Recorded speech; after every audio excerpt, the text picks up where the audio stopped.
Physico chemical parameter. आज के इस लेक्चर में हम different type of physical parameter, different type of chemical parameter को स्टडी करने वाले हैं, जैसे कि hydrophobicity, lipophilicity, hydrophilicity, pH, pK, partition coefficient. ये जो different type of physico chemical properties है, इनको स्टडी करेंगे। अब आप ये बोलोगे सर, इनको तो हमने कई बार स्टडी किया है। जैसे हमने प्री फॉर्मुलेशन स्टडी करी थी इंडस्ट्रियल फार्मेसी में 5th सेमेस्टर में, तो वहां पर भी हमने पीएच को, पार्टीशन कोफिशिएंट को, पीके को, हाइड्रोफिलिसिटी को, हाइड्रोफोबिसिटी को, लिपोफिलिसिटी को, सभी को स्टडी करा था। तो फिर आज यहाँ पर हमें फिजिको केमिकल प्रॉपर्टीज को डबल स्टडी क्यों करना पड़ रहा है? तो देखो ध्यान से सुनना, आज के इस लेक्चर में ये जितनी भी फिजिको केमिकल प्रॉपर्टीज है, ये किस तरह से हमारे ड्रग के एक्शन को अफेक्ट करती है, चेंज करती है, अल्टर करती है, वो हमें पढ़ना है। ये जितनी भी फिजिको केमिकल प्रॉपर्टीज है, ये हमारे ड्रग की बायोलॉजिकल एक्टिविटी को किस तरह से अल्टर करती है, अफेक्ट करती है, चेंज करती है, वो हमें पढ़ना है। ठीक है सर, हमें यहाँ तक क्लियर हो गया कि हमें फिजिको केमिकल पैरामीटर्स पढ़ने हैं, जैसे कि आपका pH, pK, partition coefficient, hydrophilicity, hydrophobicity, lipophilicity. ये सारे पैरामीटर्स हम डिटेल स्टडी करेंगे। हम देखेंगे कि ये किस तरह से हमारे ड्रग के बायोलॉजिकल एक्टिविटी को अल्टर करते हैं, अफेक्ट करते हैं और वीकेंड से चेंज करते हैं। मेनली हमें यहाँ पर QSAR की स्टडी करनी है। अब ये QSAR क्या है? देखो, मेडिसिनल केमिस्ट्री में आपने SAR तो कई बार पढ़ा है, जिसका फुल फॉर्म होता है स्ट्रक्चर एक्टिविटी रिलेशनशिप। यहाँ पर क्यू लगा है, मतलब कि क्वांटिटेटिव स्ट्रक्चर एक्टिविटी रिलेशनशिप। इसका मतलब क्या है? क्वांटिटेटिव। तो आप यहाँ पे देख सकते हैं QSAR। QSAR का मतलब हो गया क्वांटिटेटिव स्ट्रक्चर एक्टिविटी रिलेशनशिप। हमें ये देखना है कि ये जो SAR है, इसमें हमने Q क्यों ऐड किया। देखो, अभी तक आपने SAR में क्या पढ़ा था? आपने देखा था कि कोई भी हमारी जो बेसिक स्ट्रक्चर है, कोई भी हमारी जो जनरल स्ट्रक्चर है, जैसे मान लो बेंजोडाइज़ेपिन की है, सेडेटिव है, कोई हिप्नोटिक है, कोई एंटी इन्फ्लामेटरी है, कोई भी ड्रग है, उसका स्ट्रक्चर होगा। तो उस स्ट्रक्चर में जैसे मान लीजिए यहाँ पर CH3 लगा हुआ है, यहाँ पर OH लगा हुआ है, तो हमने क्या करा था? हमने OH को हटाकर देखा था, इसकी जगह कुछ और लगाकर देखा था। हमने SAR पढ़े थे ना, जहां पर जो फंक्शनल ग्रुप लगे हुए हैं उसको सब्सटीट्यूट करके, रिप्लेस करके, रिमूव करके, उसको चेंज करके हमने देखा है कि हमारी जो बायोलॉजिकल एक्टिविटी है उस पर क्या फर्क पड़ रहा है। जैसे कई बार अगर हम OH लगाते थे तो OH लगाने से पोलरिटी बढ़ जाती थी, तो पोलरिटी बढ़ाते थे, कभी लिपोफिलिसिटी बढ़ाते थे, कभी टॉक्सिसिटी बढ़ जाती थी, कभी साइड इफेक्ट बढ़ जाते थे, कभी एक्शन बढ़ जाता था, कभी ऑनसेट ऑफ एक्शन अच्छा हो जाता था। तो different type of activity change होती हुई देखने को मिलती थी हमें जब हम स्ट्रक्चर में चेंज करते थे। ये सारी बात आपको पता है। तो आज हमें देखना है physico chemical parameter used in the quantitative structure activity relationship such as partition coefficient, Hammett's electronic parameter, Taft's steric parameter and Hansen analysis। ठीक है, ये सारे देखने वाले हैं। सबसे पहले पार्टीशन कोफिशिएंट, फिर हैमेट्स इलेक्ट्रॉनिक पैरामीटर, फिर टेफ्ट्स स्टेरिक पैरामीटर, फिर हैंसिक एनालिसिस। यहाँ पर हम देखेंगे कि ये जो हैमेट्स इलेक्ट्रॉनिक पैरामीटर है, ये जो टेफ्ट्स स्टेरिक पैरामीटर है, ये जो हैंसिक एनालिसिस है, ये जो पार्टीशन कोफिशिएंट है, ये किस तरह से बायोलॉजिकल एक्टिविटी ऑफ ड्रग को अफेक्ट करते हैं, अल्टर करते हैं, चेंज करते हैं, बढ़ाते हैं या कम करते हैं, और किस तरह से करते हैं। तो चलिए लेक्चर को स्टार्ट करते हैं। ये है lecture number 2, B pharmacy 6th semester medicinal chemistry, unit number 5th का। अगर आपको और लेक्चर की रिक्वायरमेंट है तो आप चेक कर सकते हैं हमारी प्लेलिस्ट, जहां पर आपको यूनिट वाइज सारे लेक्चर मैंने मेंशन किए हुए हैं। और अगर आपको नोट्स की रिक्वायरमेंट है तो आप चेक कर सकते हैं हमारी एप्लीकेशन, डेप्थ ऑफ बायोलॉजी की एप्लीकेशन आप डाउनलोड कर सकते हैं प्ले स्टोर से, और आपको वहां पर सारे नोट्स अवेलेबल मैंने कराए हुए हैं। वहाँ पर लाइव लेक्चर्स भी होते हैं, ऑनलाइन क्लासेस भी होती है, तो ज़रूर डाउनलोड कीजिएगा डेप्थ ऑफ बायोलॉजी एप्लीकेशन। चलिए लेक्चर को स्टार्ट करते हैं। QSAR, quantitative structure activity relationship. जैसा कि मैंने आपको इंट्रोडक्शन में बताया कि QSAR का फुल फॉर्म होता है क्वांटिटेटिव स्ट्रक्चर एक्टिविटी रिलेशनशिप। तो सबसे पहले तो हम ये देखेंगे कि इस QSAR में हम कर क्या रहे हैं, इसका मतलब क्या है, यहाँ पर हमें क्या करना है। तो मैंने आपको जैसा कि इंट्रोडक्शन में बताया कि यहाँ पर जो हमारा बेसिक स्ट्रक्चर होता है, जो हमारी बेसिक ज्योमेट्री होती है, उसमें तरह तरह के फंक्शनल ग्रुप लगाकर तरह तरह के चेंज करके हम ये देखेंगे कि वो हमारी बायोलॉजिकल एक्टिविटी को किस तरह से अफेक्ट कर रहे हैं। क्या हमारी बायोलॉजिकल एक्टिविटी बढ़ रही है या फिर हमारी बायोलॉजिकल एक्टिविटी कम हो रही है। यहाँ पर हम we are trying to relate structure and chemical activity, हम यहाँ पर स्ट्रक्चर एक्टिविटी, केमिकल एक्टिविटी को रिलेट करना चाहते हैं बायोलॉजिकल एक्टिविटी से।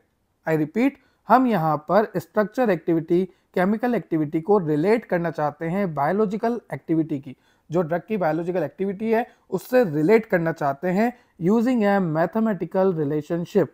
एक मैथमेटिकल इक्वेशन के थ्रू हम यहाँ पर रिलेट करेंगे structure and chemical activity with biological activity. इसकी और अच्छी डेफिनेशन यहाँ पर लिखी हुई है, QSAR is a mathematical relationship. किसके बीच में है? बायोलॉजिकल एक्टिविटी और ज्योमेट्री और केमिकल स्ट्रक्चर। वही बात है, फिजिकल प्रॉपर्टी, केमिकल प्रॉपर्टी को बायोलॉजिकल एक्टिविटी से रिलेट करना चाह रहे हैं with the help of mathematical relationship. सीधी सी बात है। अब देखो, ये जो QSAR है इसकी जरूरत क्यों पड़ी? जैसे मान लीजिए मैं यहाँ पे खड़ा हूं और यहाँ पर कई तरह के मॉलिक्यूल्स मेरे सामने है, कंपाउंड मेरे सामने है, और मुझे इनमें से कोई अच्छा कंपाउंड निकालना है जो कि इंसान की तबीयत सही कर दे। मान लीजिए मुझे कोई एंटी इन्फ्लामेटरी इनमें से निकालना है, तो मुझे पहले पता है क्या करना पड़ता था? पहले के टाइम पे जब QSAR नहीं था तब मुझे सबको आइडेंटिफाई करना पड़ता था, सबको सिंथेसिस करना पड़ता था, फिर इनमें से कोई क्लिनिकल ट्रायल में फेल हो जाता, कोई नॉन क्लिनिकल ट्रायल में फेल हो जाता, कोई क्लिनिकल ट्रायल के फेज 1, फेज 2, फेज 3, फेज 4 में फेल हो जाता। अल्टीमेटली मेरे पास 1 या 2 कंपाउंड बचते। तो होता क्या था कि मुझे सबकी सिंथेसिस करनी पड़ती थी, वो प्रॉब्लम है। दूसरा, पैसा बहुत ज्यादा लग जाता था। तीसरा, बहुत ज्यादा टाइम कंज्यूमिंग था। तब जाकर 1 या 2 मॉलिक्यूल जो है क्लिनिकल ट्रायल तक पहुंच पाते थे, और उसमें भी श्योरिटी नहीं थी कि वो क्लिनिकल ट्रायल को पास कर लेंगे क्या। तो काफी दिक्कत आती थी। अब क्या हो चुका है? अब दुनिया बदल चुकी है, जमाना बदल चुका है। यहाँ पर ये कंप्यूटर है, ठीक है, ये माउस लगा देता हूं यहाँ पर, ठीक। अब यहाँ पे क्या हो चुका है कि जैसे मान लीजिए स्ट्रक्चर है आपकी, कोई भी केमिकल कंपाउंड है, यहाँ पर हम पहले ही different type of functional group लगाकर डिफरेंट टाइप ऑफ इसमें चेंजेस करके, इसमें इलेक्ट्रॉनिक चेंजेस करके, इसमें स्टेरिक इफेक्ट का चेंज करके हम यहाँ पर पहले से ही देख लेते हैं कंप्यूटर में कि इसकी बायोलॉजिकल एक्टिविटी होगी या नहीं होगी, और होगी तो उतनी होगी क्या जितनी हमें ऑप्टिमम नीड है। तो मतलब हम पहले ही चेक कर लेते हैं, उसके बाद जाकर सिंथेसिस करते हैं। तो QSAR से हमें काफी ज्यादा फायदा हुआ है। पहले के टाइम पे तो हमें क्या करना पड़ता था? सबकी सिंथेसिस करनी पड़ती थी, जो कि टाइम कंज्यूमिंग था, पैसा भी बहुत ज्यादा लगता था। उसमें भी कहीं कुछ ड्रग्स जो है क्लिनिकल ट्रायल तक पहुंच पाती थी, और हो सकता है वहां जाके भी वो रिजेक्ट हो जाए। तो इसी वजह से QSAR को डेवलप किया गया, जहां पर हम कंप्यूटर में सॉफ्टवेयर की मदद से ही पता कर लेते हैं कि यहाँ पर कौन सा फंक्शनल ग्रुप अटैच करना चाहिए, यहाँ पर किस तरह के चेंजेस करने चाहिए, ये किस तरह के नेचर का होना चाहिए, क्या ये ड्रग रिसेप्टर से जुड़ेगा या नहीं जुड़ेगा, जुड़ेगा तो किस तरह का इंटरेक्शन रखेगा, किस तरह का इंटरेक्शन रखना चाहिए, सब कुछ हमें पहले से ही पता होता है। उसके बाद हम सिंथेसिस करते हैं। देखो, यहाँ पर लिखा है कि आइडेंटिफिकेशन करिए आपने किसी भी ड्रग मॉलिक्यूल की, तो फिर आपको उसको सिंथेसिस करना पड़ता था, बहुत टाइम कंज्यूमिंग होता था, बहुत पैसा लगता था, ठीक है। उसके बाद भी कुछ ही ड्रग्स जो है क्लिनिकल ट्रायल तक पहुंच पाते थे, जिसकी वजह से हमें नई ड्रग की डिस्कवरी नहीं हो पाती थी। हम इतने सारे सिंथेसाइज कर रहे हैं, फिर वो फेल हो रहे हैं, तो काफी मुश्किल हो जाता था नई ड्रग की सिंथेसिस करना। तो ये काफी बाधा, मतलब हर्डल प्रोवाइड करता था, बाधा प्रोवाइड करता था नए ड्रग को खोजने में, नई ड्रग की सिंथेसिस में। तो फिर क्या आया? QSAR आया। इसने बोला कि ये सारी प्रॉब्लम को मैं टैकल कर लूंगा। ये जो है इस प्रॉब्लम को टैकल कैसे करता है? कंप्यूटर में पहले ही पता लगा लेता है कि क्या ऐड करना है, क्या ऐड नहीं करना, क्या चेंजेस करने हैं, क्या चेंजेस नहीं करने। और जब हमें पहले से ही सब कुछ पता होगा तो हम इजीली चेंज करके हमारा मन चाहा सिंथेसिस कर सकते हैं, ठीक है। पहले से हमें बायोलॉजिकल एक्टिविटी पता होगी, पहले से हमें फार्माकोकाइनेटिक पता होगा, पहले से हमें पता होगा कि ड्रग रिसेप्टर से किस तरह से बाइंड होगा, किस तरह का इंटरेक्शन होता है, सारी बातें हमें पहले से पता होती है, ठीक है। आगे चलते हैं। यहाँ पर मैंने आपको डेफिनेशन पढ़ाई कि QSAR is a mathematical relationship, जो कि बायोलॉजिकल एक्टिविटी को केमिकल स्ट्रक्चर एक्टिविटी से रिलेट करने की कोशिश करते हैं with the help of a mathematical relationship. अब देखिए QSAR के बारे में और डिटेल।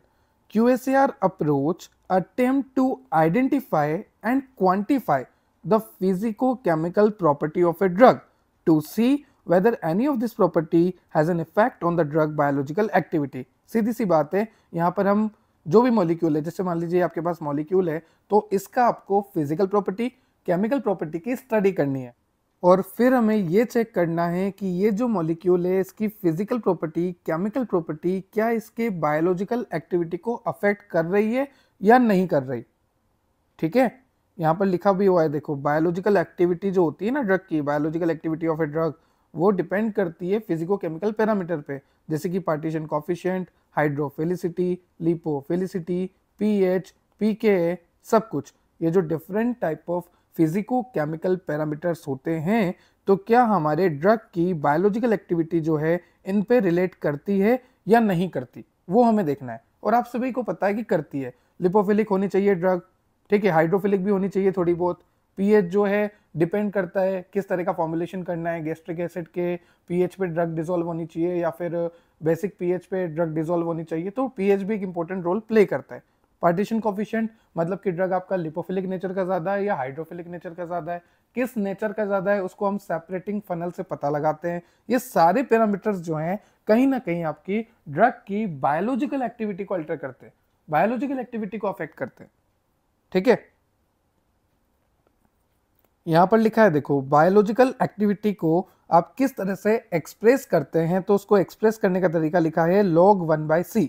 log 1/c का मतलब होता है, यहां पर ये जो c है इसका मतलब है मिनिमम इफेक्टिव डोज, मतलब कम से कम इतना ड्रग तो देना ही है तब जाके एक्शन आएगा, मिनिमम इफेक्टिव डोज। तो अगर आपसे कोई पूछे कि बायोलॉजिकल एक्टिविटी को आप कैसे एक्सप्रेस करते हैं, तो उसे एक्सप्रेस किया जाता है log 1/c की फॉर्मेट में, जहां पर c का मतलब होता है मिनिमम इफेक्टिव डोज और we can say concentration of drug. If we want to design a drug, देखो अगर हमें किसी भी ड्रग को डिजाइन करना है, बनाना है, तो बनाने से पहले हमें क्या करना पड़ेगा, हमें ये चेक करना पड़ेगा कि वहां पर जो फिजिको केमिकल प्रॉपर्टी है क्या वो बायोलॉजिकल एक्टिविटी को अल्टर करती है, अफेक्ट करती है, चेंज करती है या नहीं। ठीक है, if we want to design a drug, then with the help of QSAR equation, we can easily identify the biological activity of a drug, ADME, absorption, distribution, metabolism, excretion of a drug. We can easily make changes on electronic parameter, steric parameter। देखो सीधी सी बात है, अभी हम drug को check कर रहे हैं, अभी हम मॉलिक्यूल को चेक कर रहे हैं with the help of computer, with the help of different software. तो जो भी चेंजेस हमें करने हैं, जैसे हमें इलेक्ट्रॉनिक पैरामीटर में चेंज करने हैं, स्टेरिक पैरामीटर में चेंज करने हैं, तो हम कर सकते हैं। अभी बताऊंगा कि इलेक्ट्रॉनिक पैरामीटर में क्या क्या आता है, स्टेरिक पैरामीटर में क्या क्या आता है। अभी मैं आपको ये बता रहा हूं कि आप चेंज कर सकते हैं अकॉर्डिंग टू अवर नीड। यहां पर लिखा है the QSAR equation will predict the biological activity for the new drug molecule to be design. सीधी सी बात है, अगर आपको कोई ड्रग मॉलिक्यूल बनाना है, कोई ड्रग मॉलिक्यूल की सिंथेसिस करनी है और आप चाहते हो कि वो इस तरह से एक्शन करे, आप चाहते हो कि उसका ऑनसेट ऑफ एक्शन जो है इस तरह से हो, आप चाहते हो कि उसका मैकेनिज्म ऑफ एक्शन जो है इस तरह से हो, एलिमिनेशन इस तरह से हो, तो आप पहले से ही with the help of QSAR पूरा ड्रग को डिजाइन कर सकते हो। ठीक है, QSAR, देखो बहुत इंपॉर्टेंट लाइन है, ध्यान से सुनना। QSAR is a essential tool for the development of lead molecule. Now what is lead molecule? QSAR is a essential tool for the development of lead molecule. Lead molecule ऐसे molecule होते हैं जिनकी biological activity अच्छी होती है, physico chemical property अच्छी होती है, फार्माकोकाइनेटिक प्रॉपर्टी अच्छी होती है, बायोलॉजिकल एक्टिविटी अच्छी होती है, ये अच्छे से रिसेप्टर से जुड़ेंगे, अच्छे से इंटरेक्शन होगा, अच्छे से एक्शन आएगा, सब कुछ बढ़िया है इनका, तो ये लीड मॉलिक्यूल होते हैं। तो QSAR is essential tool for the development of lead molecule. उसके बाद यहां पर आपको ग्राफ दिखा रखा है, जैसे यहां पर आपको दे रखा है graph Y axis, X axis पर, वाई एक्सिस पे आपको दे रखा है log 1/c, और मैंने आपको पहले ही बता दिया log 1/c क्या होता है, आपका biological activity of a drug. तो यहां पर दे रखा है log 1/c और log p के बीच में। अब ये जो log p है इसका मतलब होता है आपका फिजिको केमिकल प्रॉपर्टीज या फिजिको केमिकल पैरामीटर और we can say feature. Exactly अगर मैं बात करूं तो पार्टीशन कोफिशिएंट भी आप बोल सकते हो, उसको भी आप log p से ही डिनोट करते हो। तो यहाँ पर आप देख सकते हैं वाई एक्सिस पे है बायोलॉजिकल एक्टिविटी, मतलब कि log 1/c, और एक्स एक्सिस पे है आपका फिजिको केमिकल फीचर, जिसको हमने log p से डिनोट कर रखा है। अब जब हम इन दोनों के बीच में ग्राफ प्लॉट करते हैं, आई रिपीट, जब हम बायोलॉजिकल एक्टिविटी और फिजिको केमिकल फीचर के बीच में ग्राफ प्लॉट करते हैं, अभी तक हम यही कहते आए हैं कि ये जो फिजिको केमिकल पैरामीटर है ये बायोलॉजिकल एक्टिविटी को अल्टर करते हैं। तो जब हम इन दोनों के बीच में ग्राफ को प्लॉट करेंगे तो उसकी वजह से हमें मिलेंगे डाटा पॉइंट्स। क्या मिलते हैं आपको? डाटा पॉइंट्स मिलते हैं। जब आप उन डाटा पॉइंट्स को लिंक करना स्टार्ट करते हो, जैसे मान लीजिए इस तरह से डाटा पॉइंट मिले, तो जब आप इन डाटा पॉइंट को लिंक करना स्टार्ट करते हो तो आपको देखने को मिलेगी कि एक स्ट्रेट लाइन यहाँ पर बन रही है। उसी को आप कहोगे QSAR इक्वेशन। तो आप देख सकते हैं ये कंसंट्रेशन ऑफ ड्रग है। एक बात और ध्यान रखना, ड्रग की कंसंट्रेशन कम होनी चाहिए। कम ड्रग की कंसंट्रेशन में अच्छा फार्माकोलॉजिकल एक्शन आना चाहिए। तो यहां पर क्या करना है, ड्रग की कंसंट्रेशन कम करनी है, क्योंकि कम से कम ड्रग की कंसंट्रेशन पे अच्छे से अच्छा एक्शन आपको चाहिए। ठीक है, तो यहाँ पर जो आपको डाटा पॉइंट मिलेंगे उन पे आपको एक लाइन ड्रॉ करना है। उसी लाइन को जो आपको ऑब्टेंड होती है, जो आपको लीनियर लाइन ऑब्टेंड हो रही है, स्ट्रेट लाइन ऑब्टेंड हो रही है, उसी को आप बोलोगे QSAR इक्वेशन। ये बात क्लियर हो गई?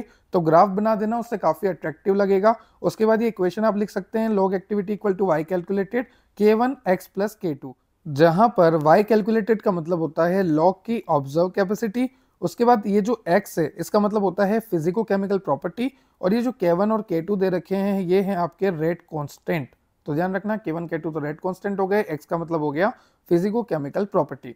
तो इस तरह से आपको पूरे QSAR को डिफाइन करना है। उसके बाद आपको बताने हैं different step involve in the QSAR। देखो, सबसे पहले आपको क्या करना है, बायोलॉजिकली एक्टिव सीरीज को सिलेक्ट करना है। जैसे मान लीजिए बहुत तरह की सीरीज है, कोई एंटी कैंसर है, कोई एंटी इन्फ्लामेटरी है, कोई एंटी पायरेटिक है। तो ऐसी अलग अलग ऐसे डिफरेंट बायोलॉजिकली एक्टिव सीरीज होते हैं, जैसे कि एंटी कैंसर हो गया, एंटी इन्फ्लामेटरी हो गया, एंटी एलमेंथिक हो गया, एंटी फंगल हो गया, एंटी वायरल हो गया, एंटी प्रोटोजोल हो गया, एंटी एमेबिक हो गया। तो ऐसे different type of biological activity series होते हैं, जहां पर हमें उन सीरीज की बायोलॉजिकल एक्टिविटी का पता करना है। अब देखो, हमें बायोलॉजिकल एक्टिविटी का पता करना है तो किसकी मदद से कर रहे थे? With the help of different physico chemical parameter. तो सबसे पहले आपने क्या करा, selection of biologically active series. उसके बाद आपको क्या करना है, calculation of various physico chemical parameter, क्योंकि जब आप पैरामीटर्स के बारे में पता लगाओगे तभी तो आप देख पाओगे कि ये पैरामीटर बायोलॉजिकल एक्टिविटी को अल्टर करते हैं या नहीं। उसके बाद थर्ड ऑप्शन में यही है, found correlation between the physico chemical property and the biological activity by QSAR method. आपको पता है QSAR मेथड एक मैथमेटिकल इक्वेशन है, जहां पर हम काम ही यही करते हैं, फिजिको केमिकल प्रॉपर्टी को बायोलॉजिकल प्रॉपर्टी से रिलेट करते हैं। उसके बाद आपको एक इक्वेशन मिलेगी, then designing of the compound based upon the QSAR equation. जो भी आपको इक्वेशन मिल रही है उस अकॉर्डिंग आपने उस कंपाउंड को डिजाइन कर दिया।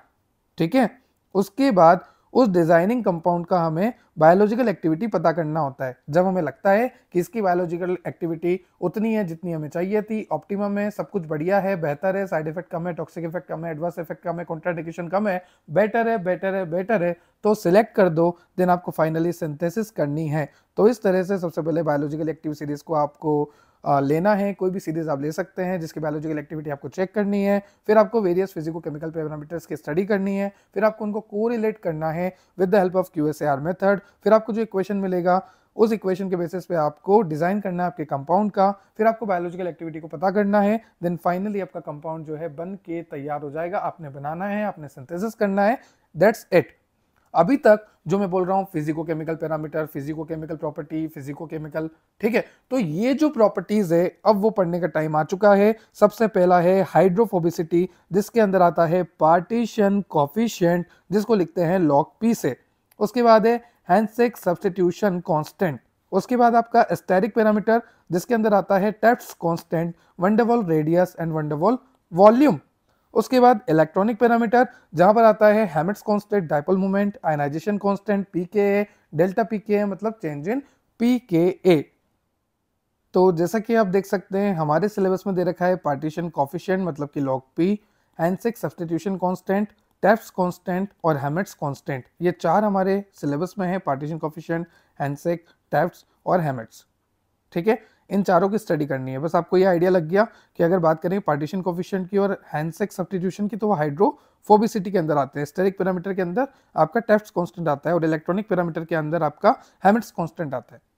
तो चलिए सबसे पहले देखते हैं हाइड्रोफोबिसिटी। देखो, हाइड्रोफोबिसिटी मतलब कि पानी से डर लगना। पानी से डर लगना, डर लग रहा है पानी से, मतलब कहीं ना कहीं अगर पानी से डर लग रहा है तो वो लिपोफिलिक होगा, ऑयल नेचर का होगा। कैसा होगा? ऑयल नेचर का, ऑयल से प्यार करने वाला। पानी से नफरत है मतलब ऑयल से तो फिर प्यार ही प्यार होगा, बहुत प्यार होगा, बेशुमार होगा। लिपोफिलिक नेचर की बात कर रहा हूं मैं, ठीक है। तो यहां पर आप सभी को पता है कि अगर आपकी ड्रग लिपोफिलिक नेचर की होगी तो वो ड्रग इजीली सेल मेम्ब्रेन को क्रॉस कर लेगी, डिफरेंट बायोलॉजिकल मेम्ब्रेन्स को क्रॉस कर लेगी। ऐसा क्यों सर? कि अगर हमारी ड्रग लिपोफिलिक नेचर की है तो वो क्यों इजीली हमारे बैरियर्स को, हमारे बायोलॉजिकल मेम्ब्रेन को, हमारे सेलुलर बैरियर को, हमारे सेल मेम्ब्रेन को इजीली क्रॉस क्यों कर लेती है?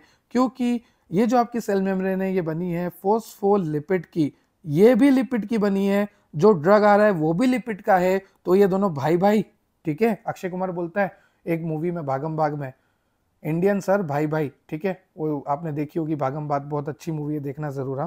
तो ये जो ड्रग होती है ना, ये बायोलॉजिकल मेम्ब्रेन को क्रॉस करके अंदर चल जाती है जब ये लिपोफिलिक नेचर की होती है। तो ड्रग का लिपोफिलिक होना बहुत ही इंपॉर्टेंट है ताकि ड्रग साइट ऑफ एक्शन पे जाए, अपना ऑनसेट ऑफ एक्शन शो करे, अपना एक्शन शो करे और पेशेंट को ट्रीट करे।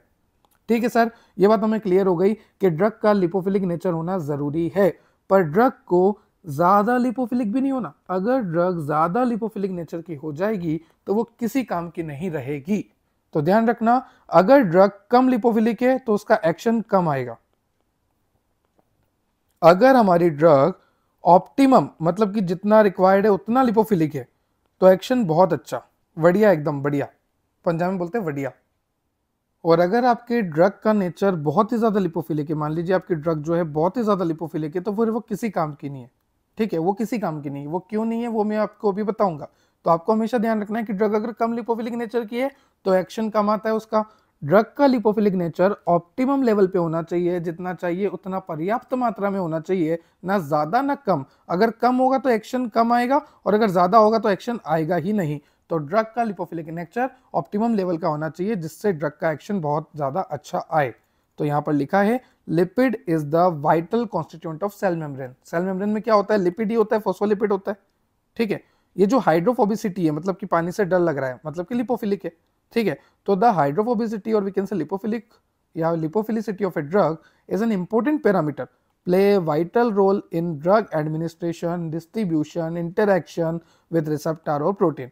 देखो यहाँ पर ये कहना चाह रहा है कि अगर आपकी ड्रग लिपोफिलिक होगी, अच्छी खासी लिपोफिलिक होगी, तो एडमिनिस्ट्रेशन में कोई दिक्कत नहीं आएगी, डिस्ट्रीब्यूशन में कोई दिक्कत नहीं आएगी, और जब वो रिसेप्टर से जुड़ने जाएगी आपकी ड्रग तो उस दौरान भी कोई दिक्कत नहीं आएगी, अच्छे से रिसेप्टर से जुड़ जाएगी। मतलब कि आपकी ड्रग को ऑप्टिमम लेवल पे लिपोफिलिक होना पड़ता है, होना जरूरी है, बेहद जरूरी है। अगर वो ज्यादा है तो भी दिक्कत है, कम है तो भी दिक्कत है। अब यहां पर एक इंपॉर्टेंट पॉइंट दे रखा है, द ऑप्टिमम हाइड्रोफोबिसिटी और we can say lipophilicity is required to transport the drug to the site of action. वही वाली बात होगी जो मैंने आपको बोला, hydrophobicity of a drug is measured experimentally by testing the drug relative distribution. देखो, अगर आपको ड्रग की हाइड्रोफोबिसिटी पता करनी है, मतलब कि ड्रग लिपोफिलिक है या हाइड्रोफिलिक है, तो उसको आप पता कर सकते हो with the help of partition coefficient. आपने 4th सेमेस्टर में फिजिकल फार्मास्यूटिक्स में पढ़ा है। आपके पास यहाँ पर दो चीजें हैं, एक तो है ऑयल फेस,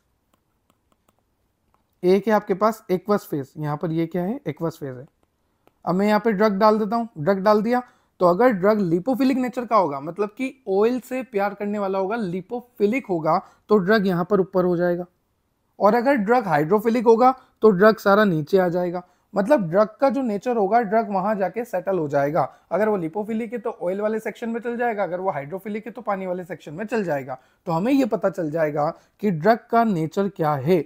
क्यों? क्योंकि जब हमने ड्रग को सेपरेटिंग फनल में डाला, सेपरेटिंग फनल को शेक किया, रख दिया, तो थोड़ी देर बाद जो ड्रग का नेचर है, ड्रग उस तरफ मूव कर जाएगा। अगर ड्रग हाइड्रोफिलिक है तो पानी की तरफ, लिपोफिलिक है तो ऑयल की तरफ। अब यहां पर दे रखा है आपको ऑक्टेनॉल और एक्वस।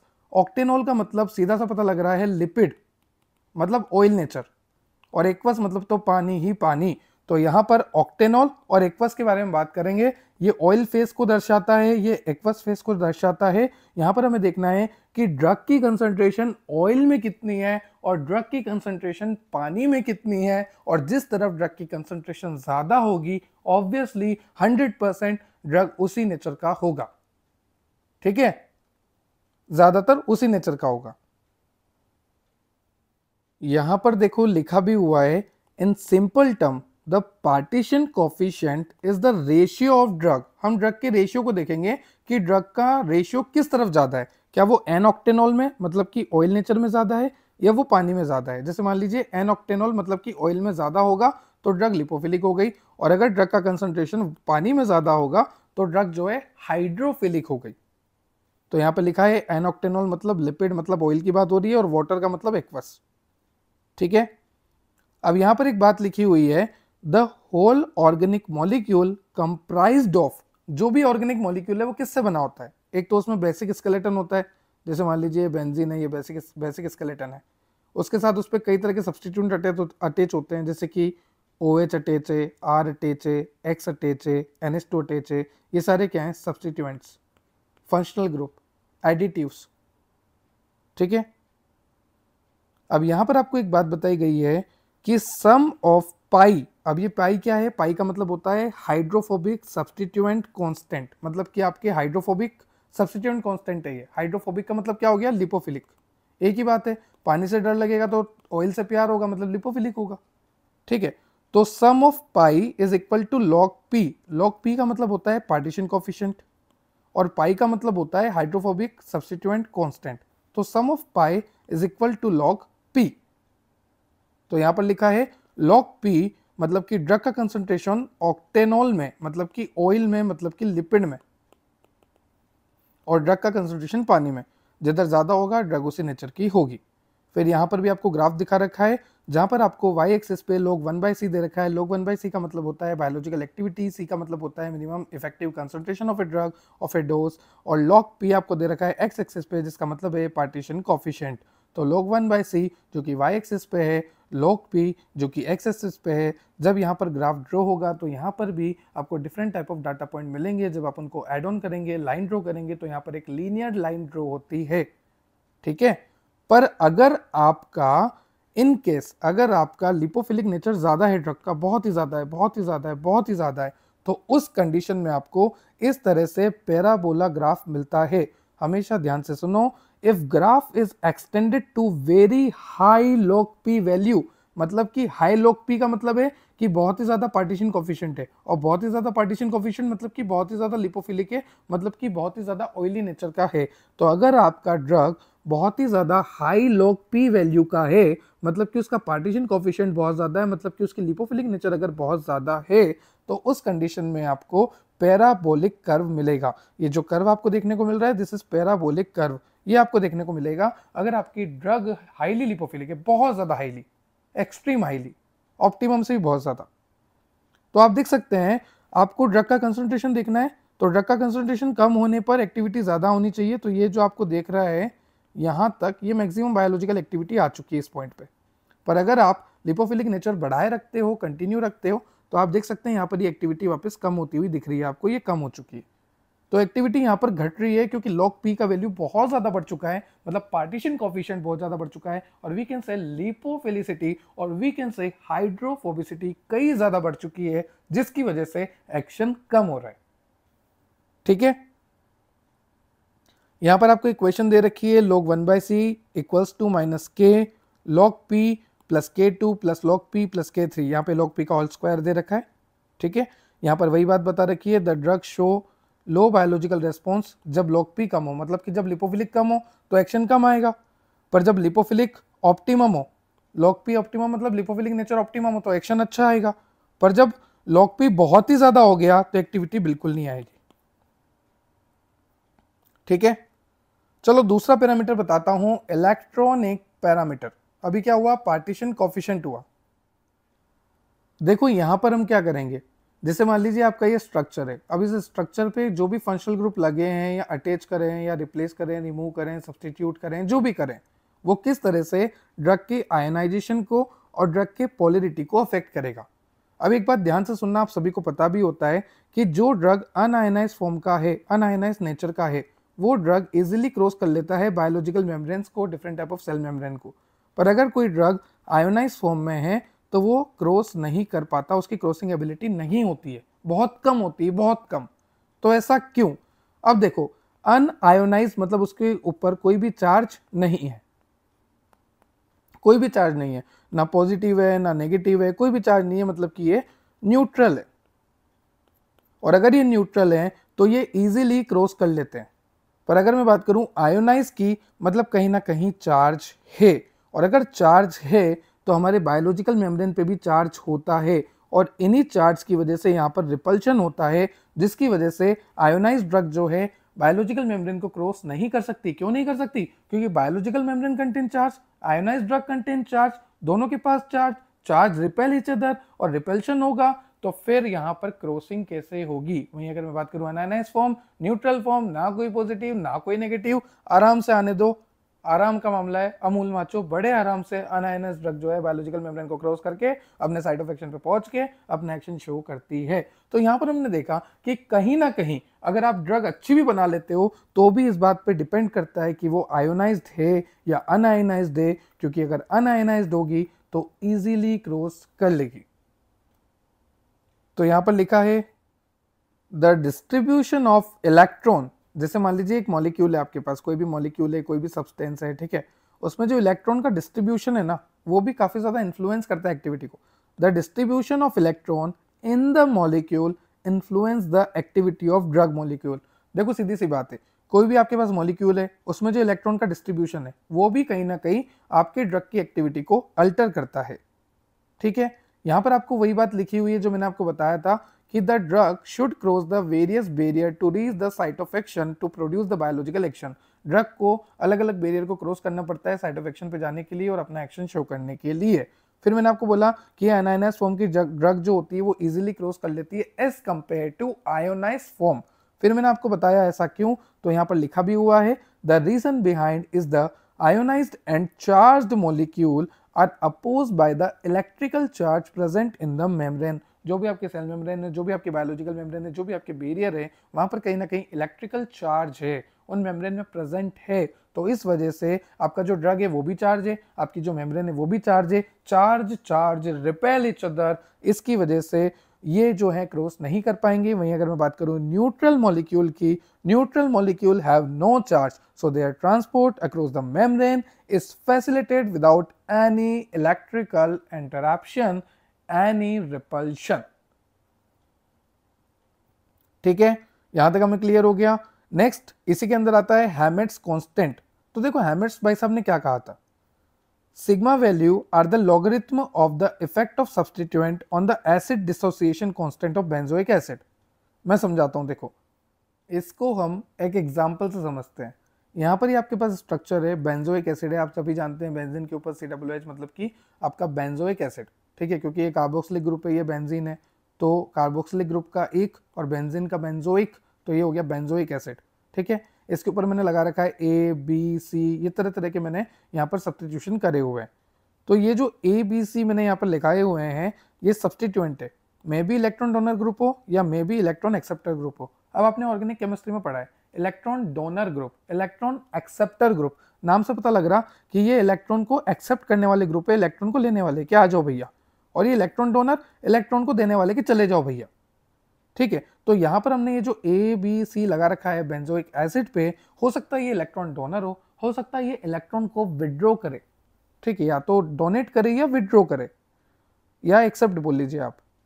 तो here we measure the electron withdrawing और electron donating ability of a substituent. यहाँ पर हमें क्या करना है, जो भी आपका बेंजोइक एसिड है और वी कैन से बेंजीन के ऊपर कार्बोक्सिलिक एसिड है, वहां पर आपने different type of functional group लगा सकते हैं, जो इलेक्ट्रॉन विड्रॉइंग भी हो सकते हैं, इलेक्ट्रॉन डोनेटिंग भी हो सकते हैं, डिफरेंट पोजीशन पे लगा सकते हैं, ऑर्थो पैरा ऑर्थो मेटा।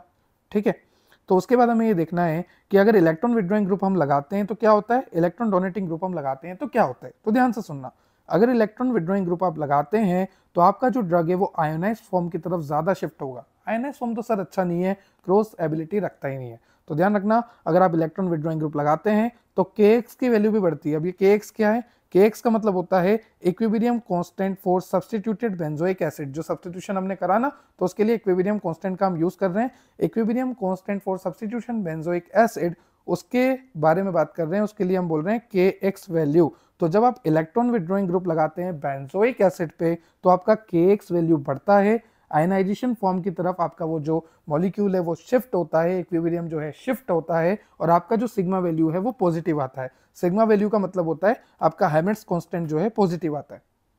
वहीं अगर आप इलेक्ट्रॉन डोनेटिंग ग्रुप लगाते हैं तो जब आप इलेक्ट्रॉन डोनेटिंग ग्रुप लगाएंगे तो यहाँ पर kx वैल्यू कम हो रहा है, इधर बढ़ रहा था तो इधर कम हो रहा है।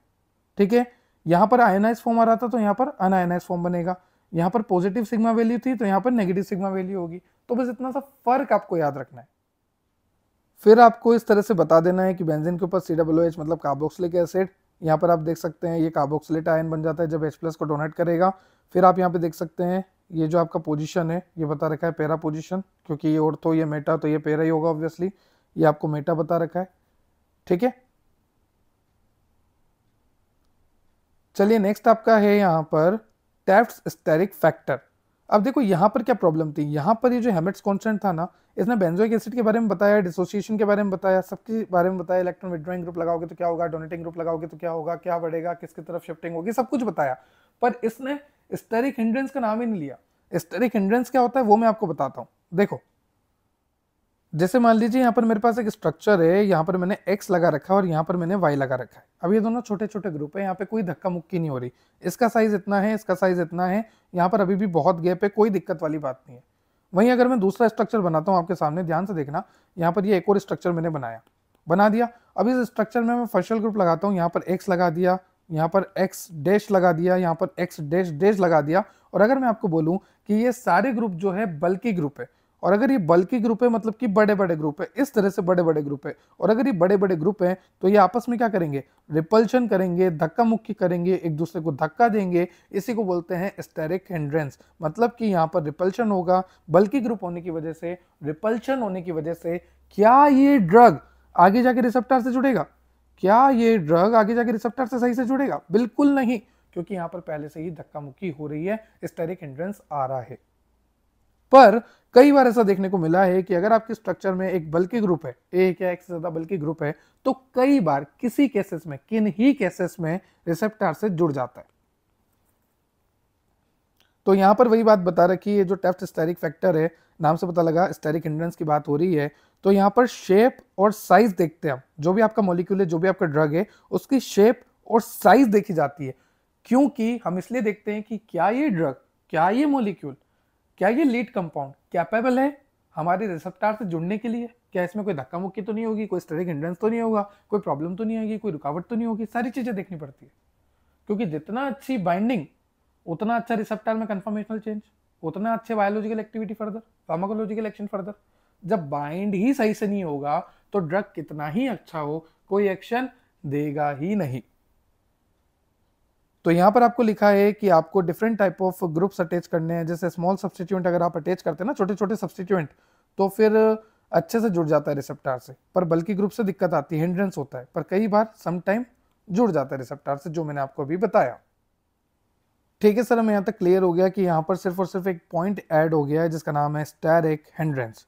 तो according to Taft's, it is measured by the comparing the rate of hydrolysis of aliphatic ester against the standard ester। यहाँ पर हम क्या करते हैं, एलिफेटिक एस्टर को हाइड्रोलाइज करते हैं अगेंस्ट द स्टैंडर्ड एस्टर। दो कंपैरिजन कर रहे हैं, एक स्टैंडर्ड है एक एलिफेटिक है, दोनों का क्या कर रहे हैं, हाइड्रोलाइसिस कर रहे हैं अंडर द एसिडिक कंडीशन। जिसके लिए आपको इक्वेशन लिखनी है ES equals to log KX minus log K naught, जहाँ पर आपको बता रखा है KX क्या रिप्रेजेंट कर रहा है और K नॉट क्या रिप्रेजेंट कर रहा है। ठीक है, आगे चलते हैं। आगे आपको दे रखा है लास्ट हैंसेक एनालिसिस। हैंसेक एनालिसिस वही बात है कि यहाँ पर हम हमारे फिजिको केमिकल पैरामीटर्स को बायोलॉजिकल एक्टिविटीज से रिलेट करके देखते हैं। और यहाँ पर जो फिजिको केमिकल पैरामीटर्स होते हैं, इन वर्ड के लिए एक और वर्ड यूज किया गया है, डिस्क्रिप्टर। तो कहीं अगर आपको डिस्क्रिप्टर आ जाए मतलब कि फिजिको केमिकल पैरामीटर की बात हो रही है। ठीक है, इन हैंसेक एनालिसिस एटलीस्ट 2 डिस्क्रिप्टर रिक्वायर्ड, मतलब कि 2 फिजिको केमिकल प्रॉपर्टी चाहिए ही चाहिए। जैसे एक लिपोफिलिसिटी हो गया। लिपोफिलिसिटी आपको पता है कि अगर आपका ड्रग लिपोफिलिक नेचर का है तो वो अच्छे से एब्जॉर्ब होगा, डिस्ट्रीब्यूट होगा, साइट ऑफ एक्शन पे जाएगा, जल्दी से जुड़ेगा, सब काम बढ़िया होगा, उसकी जर्नी बहुत अच्छी होगी। इलेक्ट्रॉनिक फैक्टर की अगर मैं बात करूं, जैसे मान लीजिए ड्रग है, और ये जो ड्रग है वो कितने अच्छे से अपने साइट ऑफ एक्शन पे, और वी कैन से प्रोटीन पे, वी कैन से रिसेप्टर पे बाइंड होती है, वो भी हमें देखना होता है। तो उसके लिए रेस्पॉन्सिबल होते हैं इलेक्ट्रॉनिक फैक्टर। तो हैंसेक एनालिसिस में 2 डिस्क्रिप्टर मतलब 2 फिजिको केमिकल प्रॉपर्टी आपको चाहिए ही चाहिए कम से कम, जैसे कि लिपोफिलिसिटी हो गया आपका, और आपका हो गया इलेक्ट्रॉनिक फैक्टर। हैंसेक जो इक्वेशन थी उसमें सबसे पहले इक्वेशन आई थी log 1/c, मतलब बायोलॉजिकल एक्टिविटी, c का मतलब concentration of drug, minimum effective concentration of a drug, minimum effective concentration of a dose, minus k pi square k dash pi rho sigma k dash dash. तो यहाँ पर ये जो minus k pi square है, k dash है, rho sigma है, k dash dash है, यहाँ पर माइनस का मतलब है minus relate expectation of optimum lipophilicity, ठीक है। पाई स्क्वायर का मतलब है आपका हाइड्रोफोबिक कांस्टेंट, अभी पाई का मतलब बताया ना, सिग्मा का मतलब अभी आपको बताया हैमिट्स कांस्टेंट, ये जो के डेट डैश है ये रिग्रेशन कॉफिशिएंट है, पी का मतलब पार्टीशन कॉफिशिएंट है जो आगे आपको देखने को मिलेगा, ठीक है। लोअर कंसंट्रेशन में बायोलॉजिकल एक्टिविटी अच्छी होनी चाहिए। तो यहाँ पर दे रखा है, देखो ड्रग जैसे ही एक्स्ट्रा सेलुलर फेज में जाएगा रैंडम वॉक के थ्रू, मतलब इधर उधर पूरी बॉडी में डिस्ट्रीब्यूट होगा, डिस्ट्रीब्यूशन के बाद फाइनली वो जाएगा साइट ऑफ एक्शन पे, सेलुलर फेज लेवल पे, वहाँ पर क्रिटिकल रिएक्शंस होगी जिसकी वजह से वो अपना बायोलॉजिकल रेस्पॉन्स शो करेगा। यहाँ पर आपको केक्स दिखा रखा है, केक्स का मतलब होता है रेट कांस्टेंट, मतलब कि after binding of a drug how much time drug takes to show the action, binding के बाद ड्रग ने कितना समय लिया अपने एक्शन को शो करने में। उसके बाद इस इक्वेशन में और भी कई चीजें ऐड हुई है, जैसे ये जो इक्वेशन थी ना आपकी, इसमें कई चीजें ऐड करी है, जैसे स्टेरिक इफेक्ट ऐड किया है, मॉलिक्यूलर शेप ऐड किया है, ईएस ऐड किया है, टोपोग्राफी टर्म्स ऐड करी है। उसके बाद ये इक्वेशन इस तरह से है, log 1/c minus a pi square plus b ply ply नहीं पाई प्लस रो तो रही है सिर्फ फार्मेसी लेके, क्या बोल रहे हो, अरे मैं रो की बात कर रहा हूँ, रोने की बात नहीं कर रहा हूँ, तो फार्मेसी लेके सभी रो रहे, पता है मुझे, plus rho sigma plus C E S plus D S plus E, sir क्या A B C D E लगा रखा है, अरे भाई इसमें बस जो हैंसेक इक्वेशन है ना इसमें थोड़ा बहुत ऐड कर दिया हमने, steric effect, molecular shape, E S, topography terms, उसके बाद जो फाइनल इक्वेशन आई वो इस तरह से।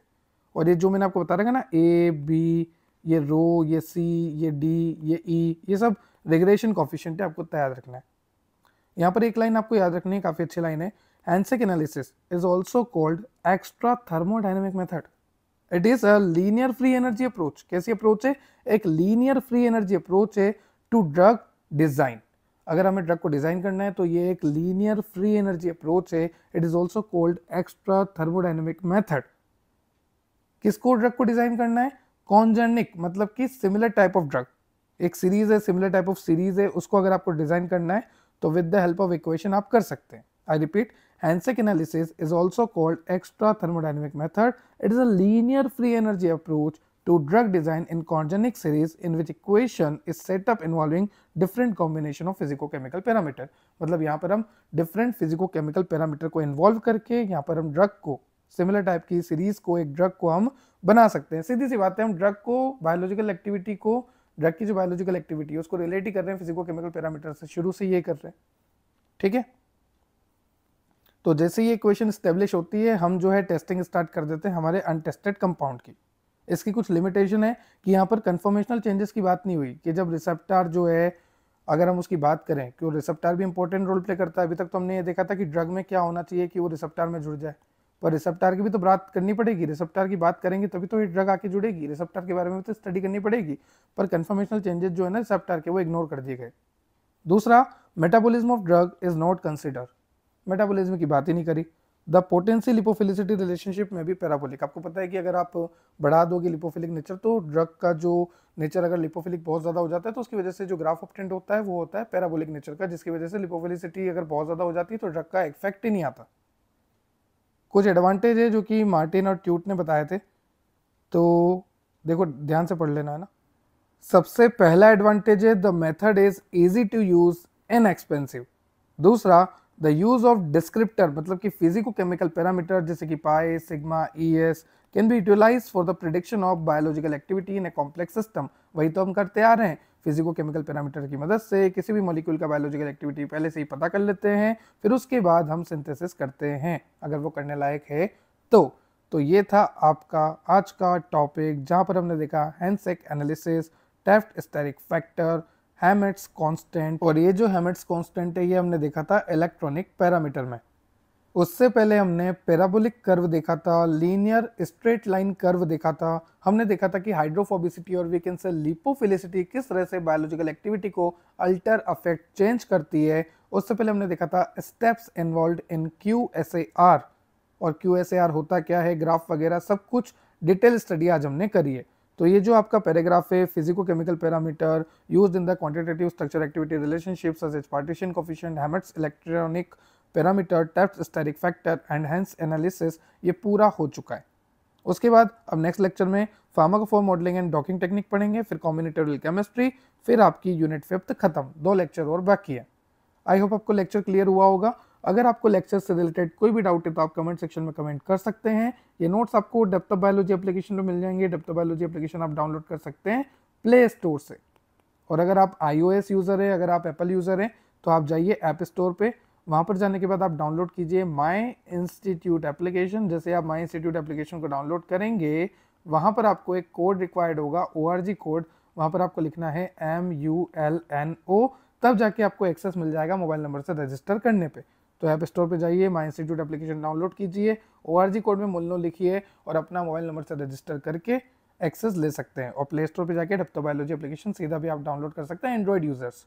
टेलीग्राम से जुड़ जाना, इंस्टाग्राम से जुड़ जाना। टेलीग्राम और इंस्टाग्राम एप्लीकेशन, दोनों application play store, app store, सभी की लिंक, टेलीग्राम इंस्टाग्राम की लिंक मैंने आपको डिस्क्रिप्शन में दे रखी है। अगर लिंक वर्क नहीं करती तो आप प्लेटफॉर्म पे जाइए, सर्च कीजिए, आपको मिल जाएगा। टेलीग्राम पे जाइए, सर्च कीजिए डेप्थ ऑफ बायोलॉजी, इंस्टाग्राम पे सर्च कीजिए, मिल जाएगा आपको। और जुड़ना इसलिए ज़रूरी है क्योंकि मीम्स, अपडेट, पोल्स, MCQ जो भी होता है सब कुछ यहाँ पर आपको मिल जाएगा। Subscribe and share for more, ताकि ऐसी वीडियो मैं आपके लिए और लेकर आता रहूं। Have a nice day, have a good day. जय श्री राम। Thank you.